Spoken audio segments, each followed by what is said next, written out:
Ahoy hoy Nighthawks! If this is your first time with us, welcome! And if you're coming from a previous video, hey, we love to see it, and I'm glad to have you back. So sorry for the delay on this video, but I promise we're gonna kick our content creation into overdrive soon. That being said, welcome to Season 14 of American Dad, a season rife with incredibly high highs, middling lows, and overall one of the best collections of episodes of the TBS era.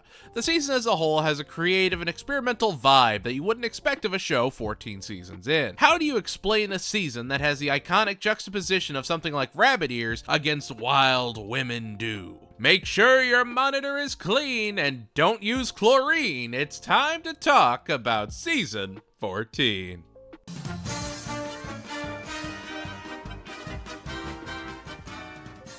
Remember All About Steve from over 10 seasons ago, where Stan is embarrassed by his nerdy son and ultimately has to bond with him and get enjoyment out of his nerdy pastimes? Well, Fantasy Baseball is about Stan being embarrassed by his son's nerdy talents as a dungeon master until he can use his storytelling talents to revitalize the most American pastime, baseball. Gee, that sure does feel familiar. Sure feels like I've seen this before. To be fair, where episodes like Seizure Suit Stanny are just shameless redos of something like Rubberneckers, Fantasy Baseball actually feels very fresh and ends up being an amazing A-story to start the season off. The Stan and Steve interactions feel more and more normal, and it very much is an updated version of All About Steve. Absolutely love the A-story. Can't emphasize that enough. Solid little story. Doesn't even need a B-story, but you can't always get what you want, and tragically, unfortunately, that's the weird thing about this season. There's not always a B story. You could have just as easily have had just Fantasy Baseball as your only story in this entire episode, and it would be the norm of Season 14. Instead, we do have a B story attached. Francine's favorite soap opera gets canceled, and Roger starts staging drama using their real-life neighbors and the kids to entertain Francine, who is incredibly critical and points out the flaws in the logic. The first few times it was funny, but it's something that for me personally just went on for way too long. There's the rule of threes, and it can absolutely be broken, but you have to go to an absolutely absurd degree for it to work. Think something like the Billy line from Billy and Mandy in the clown episode, where he keeps talking about how the clowns will destroy us all! I promise I'm not having a stroke. Hear me out here. If that had gone on exactly 3 times, he cuts it off right there, the suddenness of how it wraps could still be considered funny. That is the rule of threes. You can say it 3 times and it works. Anything over that, it has to go an absurd amount. That Destroy Us All line goes for 1 minute and 14 seconds. He is just repeating it over and over and over again. That brings it back around to being funny. With the Roger events, here it's only 5 or 6 scenes and it just kind of peters out. It's like a javelin that hit a crosswind and barely landed past the starting line. If they'd done more for longer, it would have worked. This just feels like a failed attempt to me. In a way, you start to relate with Francine's apathy towards it all, and I just don't know if that was the real goal of it. Regardless, Fantasy Baseball is good. The writing is still solid, and while the B story feels like a failed experiment, it does have some solid bits. As season premieres go, we could have had so much worse. Fantasy Baseball is a stellar 8 out of 10.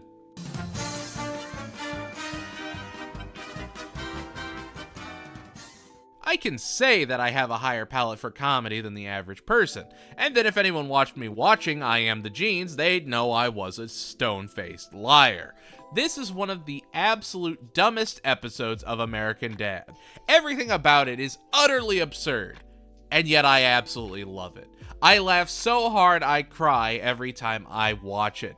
There's so much to love, so little to hate. It is the perfect idea of what modern TBS American Dad is. It is everything you could ever want from an episode as both a hater and a fan.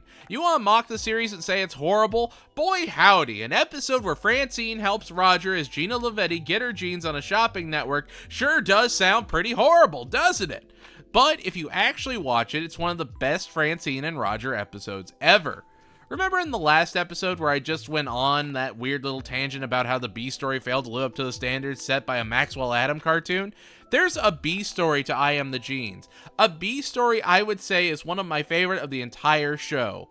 Steve and Stan wish upon a star for each other's eyebrows, and that's it. They have to live a day in the life of one another with different eyebrows. It's so dumb. It's so absurd. You don't think there's any consequence to it. There shouldn't be, and yet it's huge. And how they deal with it is hilarious. I mean, just between coordinates, the absolute shining star Al Tuttle, you got Boys Club, a superb B story, and just, again, some of the best Francine and Roger we have had in a minute.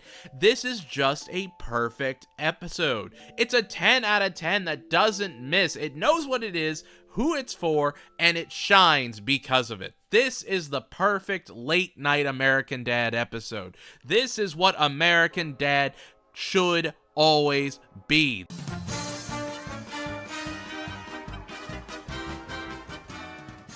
Roger gets transition lenses. Steve goes bananas. It's a big episode for everybody. Stan and Francine haven't met Barry's parents, so they forbid Steve from going on a trip with them, and he goes the aforementioned bananas. Steve and Barry try to get their parents together, while Rogu, Roger, Haley, and Jeff go to an eclipse party. And when Roger refuses the special glasses and just uses his transitions lenses, he goes blind, and that's it. That's your whole story. Stan and Francine fall for Connie and Ted and start hanging out frequently, Ted being played by comedy and voice legend Gary Cole, while Connie is played by Jessica St. Clair. Steve finds out Connie and Ted are swingers and tries to save his parents, while Barry pushes them further to put his revenge into motion. That's right, we get the return of Evil Barry, played by Craig Ferguson. I love how they just laugh at continuity with this episode and just take it wherever they want. I love that through it all, Stan and Francine and Connie and Ted respect each other, and it's very much just Steve and Barry in active conflict. The B story is fine. Basically, Jeff and Klaus try to help Roger get his groove back by staging a fake heist with an improv group to, give him his edge back, but it just goes to his head. The episode as a whole is not bad in the slightest, and the first few watch-throughs are going to be a delight. However, it does wear a little thin the more times you watch it. Stan and Francine and Connie and Ted is a perfectly decent 7 out of 10.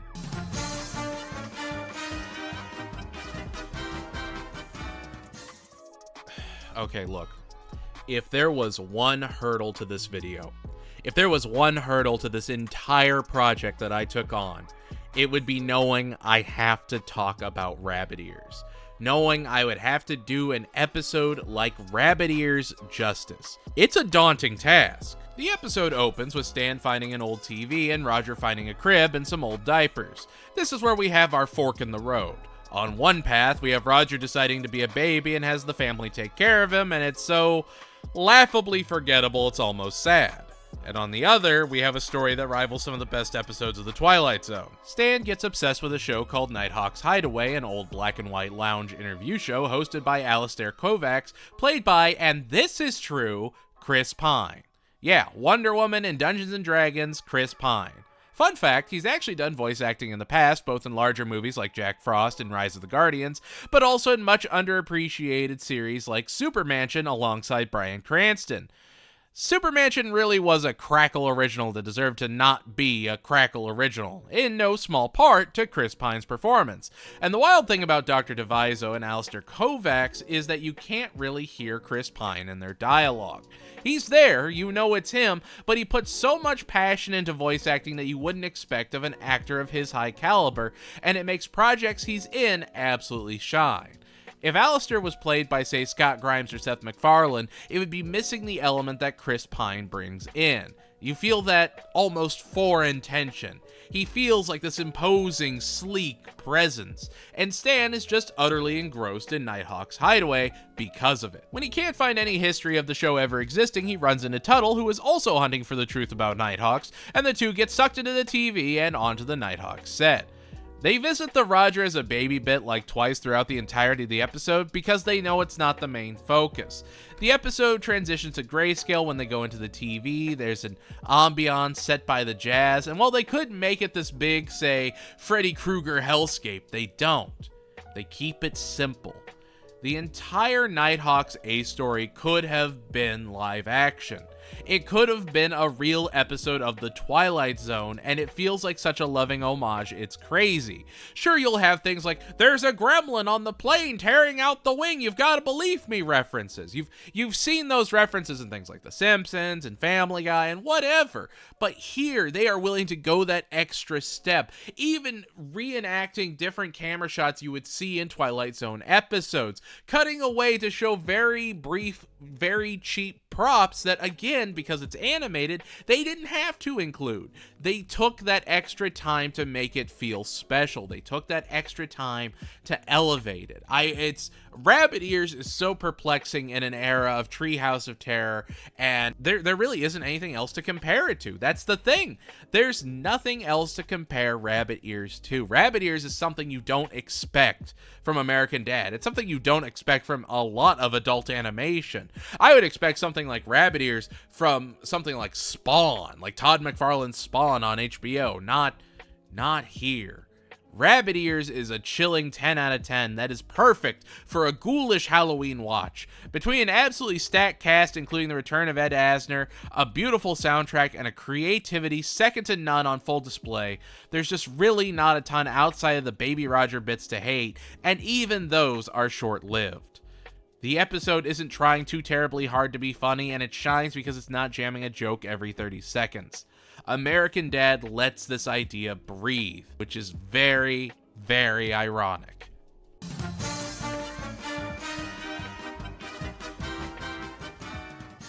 American Dad lets ideas breathe and then slaps their back until they feel like they're coughing up a lung. Jeff and the Weed Factory is, you guessed it, Charlie and the Chocolate Factory, but with Jeff and Stan and a weed factory. Obviously, the big name in this episode is Snoop Dogg playing our Wonka, Tommy Tokes. Chelsea Peretti and Keegan-Michael Key also guest star. I really kind of wish there was more to say about the episode, but there isn't. That's literally everything. Stan and Jeff butt heads, and Stan has to embrace Jeff's smoking ways as they go through a weed factory. You have Snoopaloopas and the whole shebang. You know exactly how the episode is going to play out, and it just feels like you've seen it, even though you haven't. While usually that's a compliment, it's not here. Not here. Like Family Guy did their Wonka episode back in season 2 or 3. American Dad waited 13 seasons before dropping this bad boy. Obviously, it's a Snoop Dogg celebration episode, and he's great in it, and it's a huge get for the show, much like Chris Pine, but I feel this episode would have really benefited from a B story that broke up the pace of the A story. Where in Rabbit Ears, the B story could have been omitted altogether without one in this episode, the jokes just feel like they drag in a lot of places.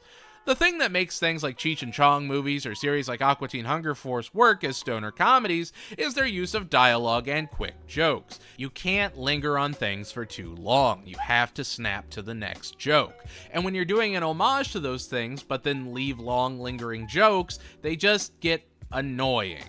There's a scene where Snoopaloompa, played by John DiMaggio, just goes on a tirade about the damage to a machine for like 25 seconds. It might not seem like a lot, but it feels like a small eternity. When he starts to ramble and ramble and ramble, it just takes away from the next scene. There's so many places where you could trim 2 to 3 minutes of fat off the episode and have a pretty solid B story to break it up and keep it fresh. If we know where the episode is going to end up, you can take these leaps to show off something else. If you're doing a Star Wars parody, you can set up a scene and people know the continuity in the movie, and the same thing happens with Wonka. You have a wall that tastes like things, a river, geese, whatever, and you have the elevator at the end. So long as you use 2 or 3 of those elements, you can really get away with anything and still be considered a successful parody. But here they just went with all of them and banked on all of it landing. I don't hate the episode, but it had a lot of ground to improve on. The Jeff bits are solid, again, voice performances are stellar, and it's overall a fine episode. It just feels like a real missed opportunity, especially coming hot off an episode like Rabbit Ears. It's an episode that doesn't make me mad, just disappointed. Jeff and the Dank-Ass Weed Factory is a fine 7 out of 10.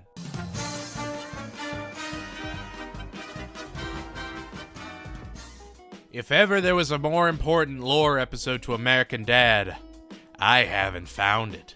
Lost Boys is a game changer. The episode as a whole, fine, yeah, it's okay, whatever, who cares. But what it sets up? Oh, they're gonna cook. Anyway, it's the boys' friendiversary, and they're celebrating their lifelong companionship because they're just that cool. And Roger needs a squash partner, so naturally he breaks the boys up so Steve can have time to play squash. It's really one of the worst things Roger has done to anyone, especially Steve, and while in character, still feels just needlessly vicious. However, none of that matters because it has Klaus mention his boys in Tampa. Klaus's boys. While mentioned before, this would be our first showcase of Klaus's boys as real, fully fleshed out characters, and they're gloriously unhinged. I love that Klaus has his boys, and the fact that there's just this inherent chaos to their existence fuels me. They are just this force of weird Florida energy that you could totally believe they'd be chill friends with Klaus. The fact that Klaus uses such specific lingo with them, like his alligator in a bikini driving on I-4 tattoo. It's just such an attention to detail that shows the writers took their time crafting these mythical creatures. The B story has Jeff revealing that he can feel the bones of a home and knows when to flip or flop, which naturally gets Francine and Stan 100% on board with his home renovation plans. The episode is dumb. It's really dumb, and I'll say it, predictable. Except for when Klaus actually takes Roger to meet his boys and we get to put faces to the title of Klaus's Boys. These legends will be featured in later episodes, but having this development, especially after last season's huge focus on Klaus, is so needed. Klaus is far from the most neglected character in the show, and I love that. Way to develop a goldfish! It's nice to see Stan believing in Jeff, especially after the previous episode, and while everyone is dumb for the sake of being dumb, it works for the episode as a whole. I find myself dry heaving to the Julia Child monster voice changing novelty toy because it's just so absurd in the best possible way. I know it's gauche to explain a joke, but it's just where you can tell the writers know what they're doing. You've seen an episode like Lost Boys before, but it's still got a ton of charm to it and stands on its own 2 feet. Lost Boys is a very solid 8 out of 10.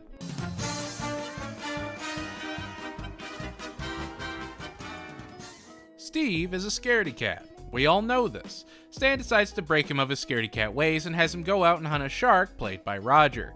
Roger gets insulted by Steve and ends up actually biting his arm off, and after he lived through such a traumatic incident, Steve becomes a thrill junkie. I love how guilty Stan feels as he starts to lose his son, who just starts acting more and more insane. I don't know, it feels human. He genuinely meant well, but he never imagined it could turn out like this.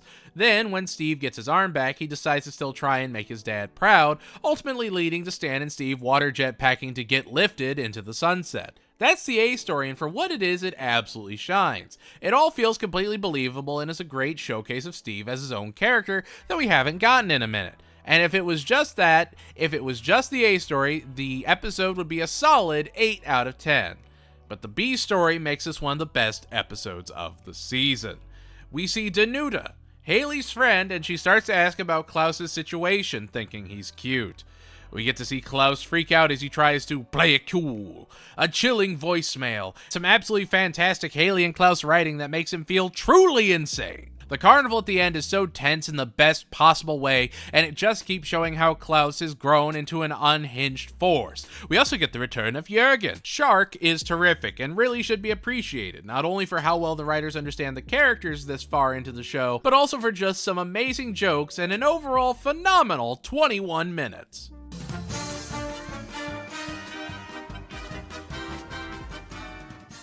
Haley gets a promotion at Subhub to assistant manager, and much to the delight of Stan, begins The Long March. American Dad has largely given up on its satirical edge in the TBS era, but The Long March is a very poignant story about the grass not necessarily being greener on the other side. Haley panics and decides that she and Jeff are going to drive around and live out of Jeff's van as van lifers. Roger agrees to be their manager and work their way up to representing acai, the superfood. We then see Haley going from slicing meats to rushing to get perfect shots and waking up at obscene hours to promote some markers now featuring orange. It's a smarter episode than initially leads on, and it's great to see Jeff attempting to be both supportive and a voice of reason. We get a straight up clowning on Gucci Mane. It's pretty good stuff. Even the B story is pretty fantastic. Steve and Francine have to deal with a stalker Uber driver that begins to stalk them because they gave him a 4-star review for bad service. I really like this play on Steve and Francine, and honestly, the fact that Klaus being unhinged ultimately kind of saves the day just makes it that much better. Not to mention, Ernie the Fish Eater is played by Troy Baker, of all people.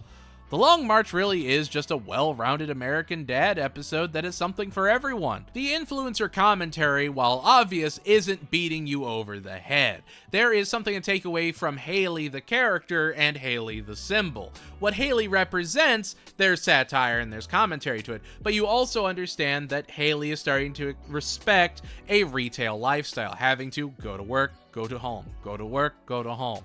Yes, you can't explore all the time. Is it ideal? Absolutely not, but we've all been there.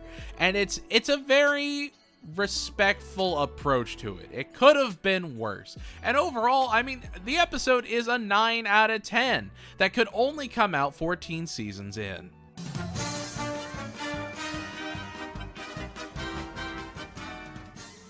I'm gonna be honest with you, gang. I would say this is one of the weakest episodes of the season. This has all the pieces to be good and just doesn't quite get there. Klaus becomes a lunch lady and Steve goes undercover in the hall monitors to figure out who's poisoning people. Agent Turlington, played again by Craig Robinson, returns and is subsequently taken out. The B story is Stan and Roger just going into a trance after watching someone get torn apart by an escalator. It's got some charm to it, especially the Tuttle bits, but the episode is largely forgettable. Like, the only thing I remember from the B story is this weird British guy that brings them home and just starts talking in this weird accent about charging their cards. That's it. That's, like, every time I think about this episode, that's the only scene that comes to mind. I don't know. There isn't a lot to really talk about with it either. Principal Lewis is behind everything because of course it is, but it just feels overdone. The hall monitor and the lunch lady feels like a Steve and Roger episode from like season 4. It just doesn't feel fresh. Like, there's only so many ways you can say an episode is just okay or fine. I don't want to harp on it at all, because even an okay episode is still better than other shows out there like Mulligan. I would watch this episode 10 times in a row instead of watching another season of Mulligan. It's a 6 out of 10 compared to other American Dad episodes and feels like a small valley before a very sharp peak.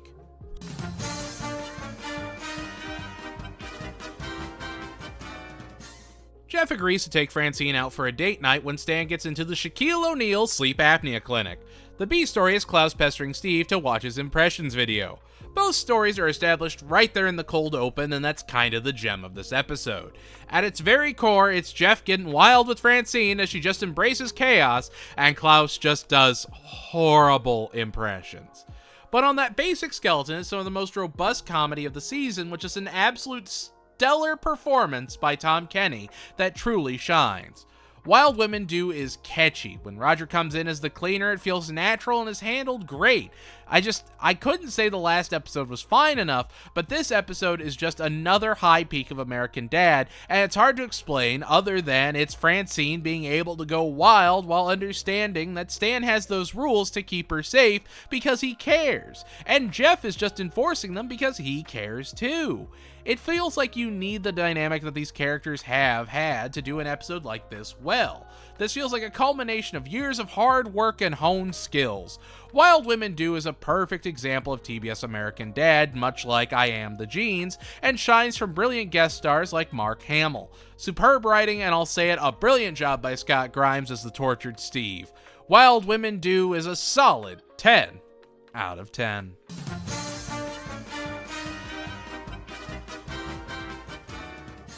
It's another Francine episode, back to back. When Stan, Jeff, and Rogu bond by pretending to be frontiersmen, the second appearance of Rogu in this entire season, Haley chases Francine to her special hideaway, an airport bar called O'Rivals. I gotta say, I love Francine's confidence in her coping mechanisms, and it really kinda helps her shine as a character and the centerpiece of this episode. This whole episode hangs on how she can carry it, and I mean, Wendy Schaal goes all in. Her delivery is next level, and it's just great to hear that enthusiasm still after all these episodes. Of course, Haley gets obsessed with O'Rivals and goes to Dublin to experience the real thing because she wants to run away from Jeff. However, after instigating a bar fight, she gains a new debt that Jeff agrees to work off. The B story with Stan and Jeff has just enough of them being dumb buds that's endearing instead of obnoxious, and with Rogu again just briefly included, it makes the whole episode feel just a little more whole. An Irish Goodbye is terrific and really showcases why Francine is one of the best written moms in television. The episode hangs on her, and it's elevated because it's willing to. I remember watching a bottle episode of Family Guy before writing this episode review, and just comparing the two between Lois and Francine, the difference is night and day. Lois-centric episodes are usually awkward or just unsettling, where Francine-led episodes are much more honestly realistic. Sure, she has some darker episodes, but overall she's a pretty balanced character, so she can have things like An Irish Goodbye or Wild Women Do and have them absolutely shine. The episode as a whole is a solid 9 out of 10 that is a great bonding episode between Haley and Francine that is always a delight to see and is necessary before going into the next season.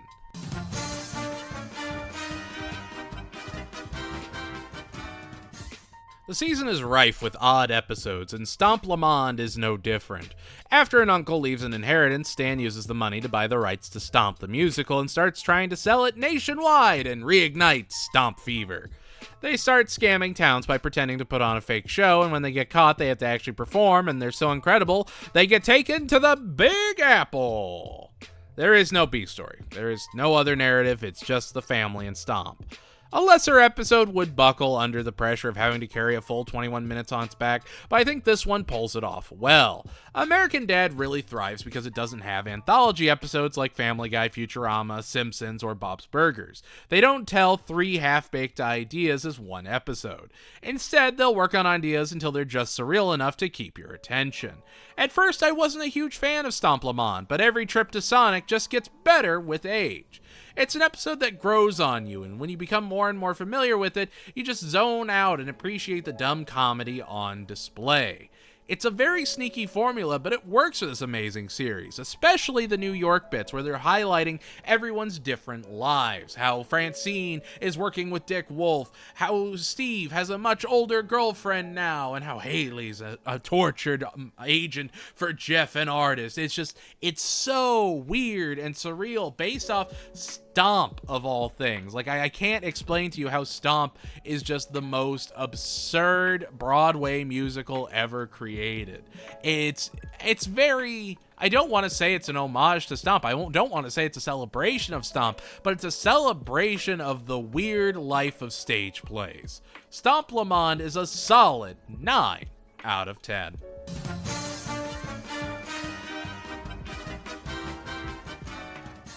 Snot is poor, and Steve takes care of him, and that dynamic can never be questioned. Steve gives Snot Steve bucks to spend whenever he needs anything, and yeah, it's this kind of episode. Basically, Snot's mom passed Francine's sauce off as her own and gets rich off of it, and Steve, instead of being happy for Snot, is determined to get it all shut down because he can't lose his dynamic. You've seen the A story before, just done better in other episodes. Honestly, the best part of it is Francine, who just doesn't care. It's nice to see her just going with the flow. There's not even a B story worth really talking about either. Stan, Jeff, Klaus, and Roger become mall runway models and get tapeworms to stay skinny to show off. Yeah, that's the episode. There are some fun jokes, but they're all interspersed between just unsettling dialogue and awkward delivery. This episode is a 4 out of 10 that flounders its way to the end. I know I said Hall Monitor might be one of the worst episodes of the season, but honestly, Mom Sauce I think really takes that cake. It's the only one that really feels like a completely realized horrible idea. I could at least see what they were going for in Hall Monitor, but Mom Sauce just feels like pack filler. It feels like a nothing episode to flesh out a season, and that was it. There is no other episode as bland and nothing for the rest of the season as Mom Sauce.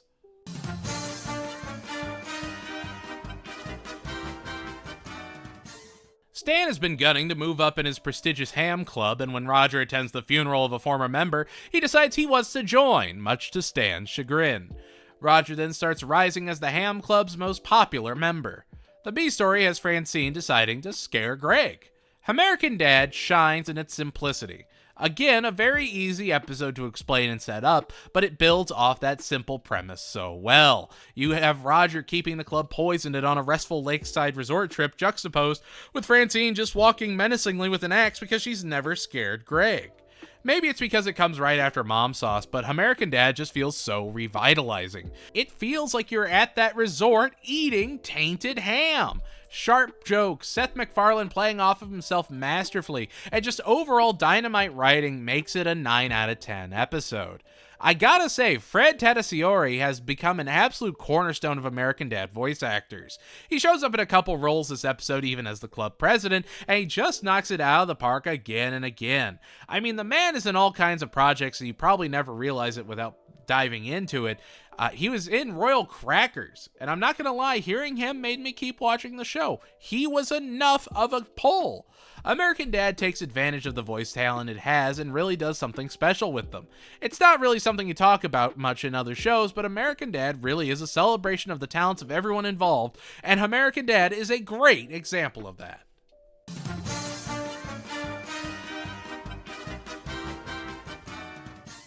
It's another, yet better, Snot episode. Snot and Steve are in driver's ed, and Snot doesn't have anyone to teach him how to drive because his dad is gone. He gets bullied by Billy for being different, for not having a dad, and after driving Tuttle to the hospital, Roger agrees to teach Snot how to drive and compete in demolition derbies just like his old man. The B story has Steve joining Haley on a cross-country truck ride where they have to get the salami to Florida, or else. And so yeah, Snot's mom hid his dad's derby ways from him and tore down the Red Rambler, and Steve and Haley have to Smokey and the Bandit some salami. I'm not going to overcomplicate things here. It's a solid episode that doesn't play the Snot is poor idea into the dirt. It still has other jokes it can make, and I actually really like Snot and Roger episodes. Roger feels like he actually wants Snot to improve and grow, and it actually seems like a form of care. There's an actual form of camaraderie between the two that is very rarely focused on. But when it is like in Santa Schmanta, it is an underused but very effective combo to work with. I also love that Haley's work at SubHub is still getting weirder and out there, but this B story just feels perfect for her and Steve. It weirdly reminded me of an episode of Squidbillies where much the same thing happened, which again is just a reference to Smokey and the Bandit, but still, it has a lot of charm. It has a lot of great energy. Demolition Daddy is a solid 9 out of 10 that could only be made in the later seasons of American Dad and shines because of how absurd it really is.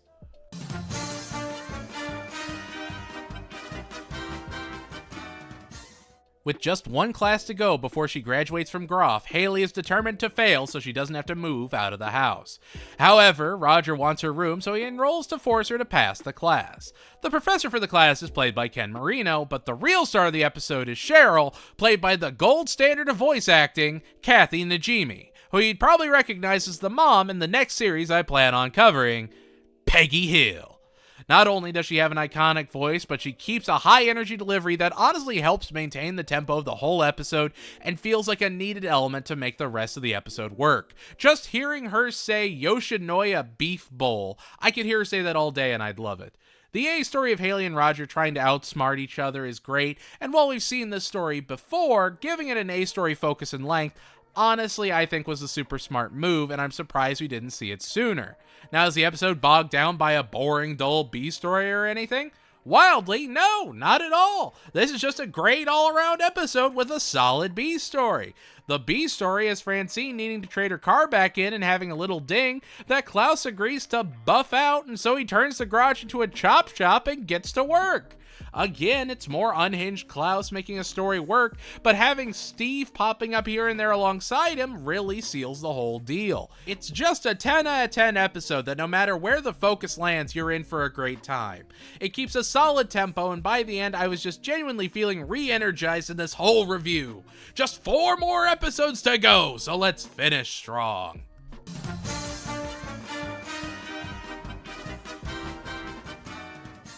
Roger helps Stan go into Francine's dreams and sees all the different versions of himself that she sees him as. His jealous form escaping the dream plane and wandering around while Stan tries to find Francine after she disappears into the dream plane. I don't know. I know there's probably a ton of people out there that love this episode, but I'm really just not one of them.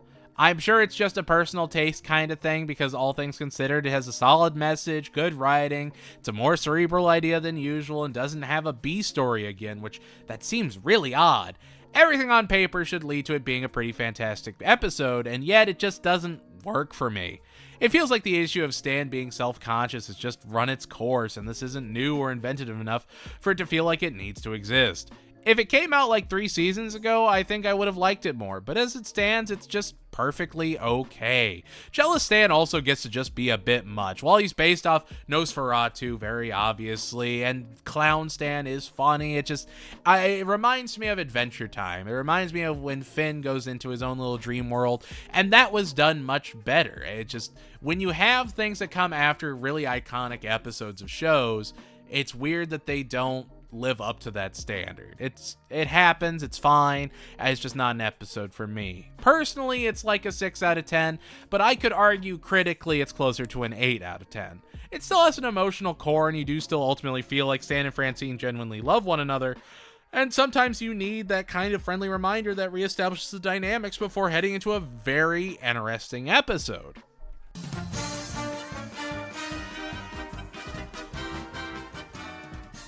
After holding Klaus over the garbage disposal, there's a time skip and the family has all gone their own ways. Francie and Stan have divorced, Steve has a robot butler, Jeff and Haley have kids, one even looking like her dad from the Kidney Stays in the Picture, Roger is digging, and everyone is doing their own things after Klaus seemingly passes away. D. Bradley Baker carries this episode. Between his delivery as Klaus and as the nun, he really shines, and it's great to see him getting to flex. But yeah, Klaus put his brain in a nun so he could see what the family would do if he really did pass away, and they're all largely unfazed. So he implants them all into his head, and they have to see what it's like as a fish, eventually realizing that Klaus is the buffer that the family needs in order to get along. Without Klaus, everyone starts hating each other and they don't have the outlet of mocking or belittling him to make it better. And this is where I think American Dad does it better. Wow, I think American Dad did something right. Who knew? Breaking news over here. But hear me out. In Family Guy, during the hurricane event, there was an episode called Seahorse Seashell Party, and the plot was, you guessed it, Meg confronting the family about why they bully and mock her, and the episode ends with her realizing that she's the buffer that the family needs. Whoa, the exact same idea? How could you possibly compare the two? Easy. Klaus is a fish who is just a terrible person, and Meg is a kid who didn't ask for any of the punishment. Klaus is chilling with Danuta. He has been unhinged since the first season and has always had growth towards being just the most chaotic member of the family. The entire episode is dedicated to this what-if scenario and helps everyone learn the importance of Klaus instead of having Klaus solemnly understand his role without anyone saying anything. I don't know. In Family Guy, it feels like a retcon. In American Dad, it feels earned. No Weddings and a Funeral is great, and I'd say it's a very strong 9 or even 10 out of 10 that works mostly because of D. Bradley Baker being an absolute legend of talent.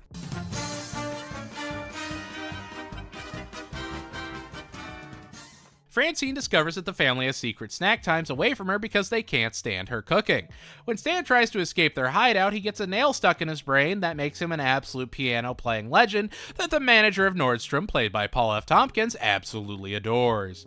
Francine decides to take cooking classes, and she's taken to Rogers Island, where he unapologetically rips off famous chef Francis Malman, who I knew nothing about until I saw his Chef's Table episode, and man, the guy is a wild character. He's weird. He burns everything. And so yeah, Roger has to help Francine deprogram herself from relying on a recipe, learn to love spatchcocking, and return to the source of cooking, while Stan just keeps playing the piano. I actually really like this Francine and Roger episode. Nowhere in it is Roger the active antagonist. It is always Francine versus herself. Francine not trusting herself leads to the conflict in the episode. Roger is there to teach her, to guide her, and she keeps pushing him away. The episode as a whole, I think, is amazing. It has a lot to really appreciate and just shows how deep they're willing to go. They could have just made Roger a ripoff of Emerald or Bobby Flay or Gordon Ramsay or something, and instead went with an international icon that a traditional viewer may not realize is even real. Again, American Dad trusts its viewers, and episodes like 8 Fires and Rabbit Ears are the rewards for that trust. 8 Fires is a brilliantly burning example of American Dad done right, and is a solid 10 out of 10, leading us straight into the season finale.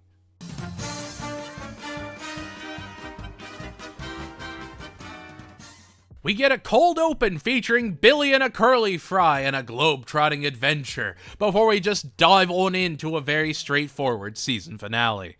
Steve wants to prove to Francine that he's responsible, so Roger lets him babysit Rogu while Stan and Francine are at a Bazooka Sharks game. Rogu splits up and grows huge, and Steve has to find a way to get it all under control. It's a perfectly serviceable episode that feels like a solid introduction to main cast for Rogu.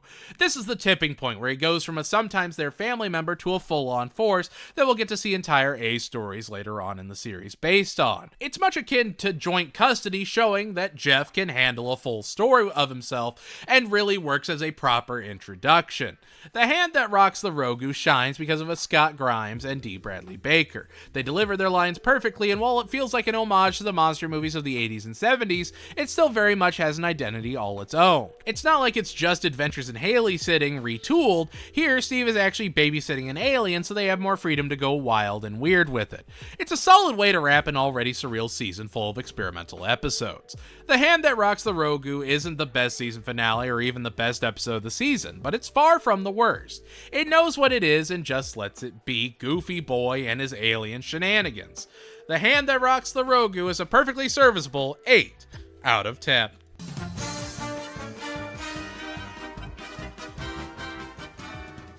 And there we have it. That's season 14. Overall, another masterful season full of a lot of great episodes. Any you think I was right on? Wrong on? Let me know in the comments below. And if you like what you saw, make sure to like, comment, and subscribe. Season 14 really was one of the most experimental seasons for the show, and with episodes from Rabbit Ears to No Weddings and a Funeral and everything in between, it's really hard to ever accuse American Dad of being creatively lazy. Which, for a show where its next season houses the infamous episode 300, it's incredible to see that it can still feel fresh well over a decade after starting. I do apologize on the time it took to get this episode out. I was not planning to run to the roadblocks I did. That being said, season 15 will be out soon, and despite having to cover Tapped Out, I'm actually excited to talk about it. Thank you all so much for watching, and I'm excited for you all to join me when we careen into season 15.